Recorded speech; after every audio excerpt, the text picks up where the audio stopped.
Friends. So to continue our theme of winter animals, we're gonna read a story together called The Mitten. See what happens in this book. Once there was a boy named Nicky who wanted his new mittens made from wool as white as snow.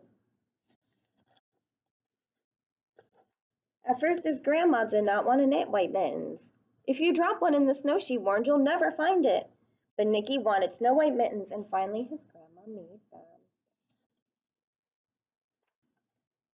After she finished, she said, "When you come home, first I'll look to see if you are safe, but then I will look to see if you still have your mittens." So off Nicky went, and it wasn't long until one of his new mittens dropped in the snow and was left behind. You guys see his mitten there? Yeah, that's gotta be hard to find in the snow, right?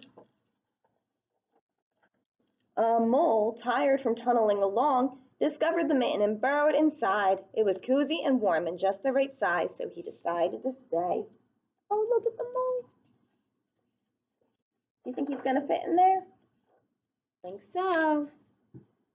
Next, a rabbit came hopping by. He stopped for a moment to admire his winter coat. Then he saw the mitten and he wiggled in, his feet first.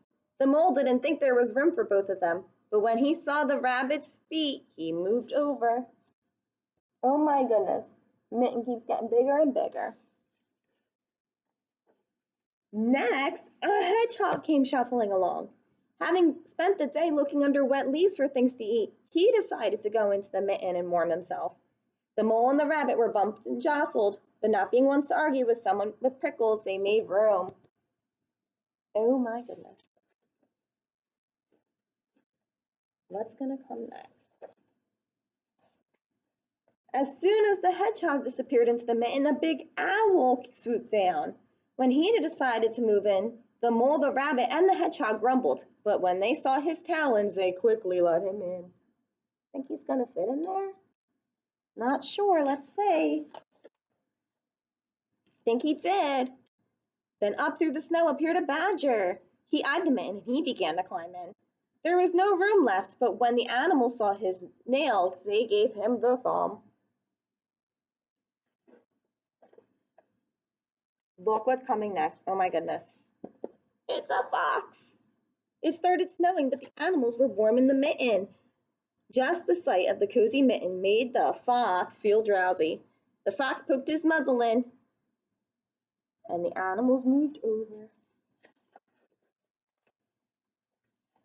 And then a great bear lumbered by. Is he gonna fit in there? I don't think so, do you? Let's see. He spied the mitten all plumped up. Not being one to be left out in the cold, he began to nose his way in.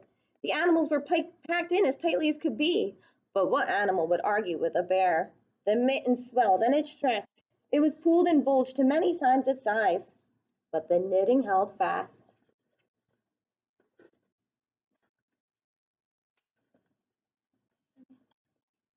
There we go. Along came a mouse no bigger than an acorn.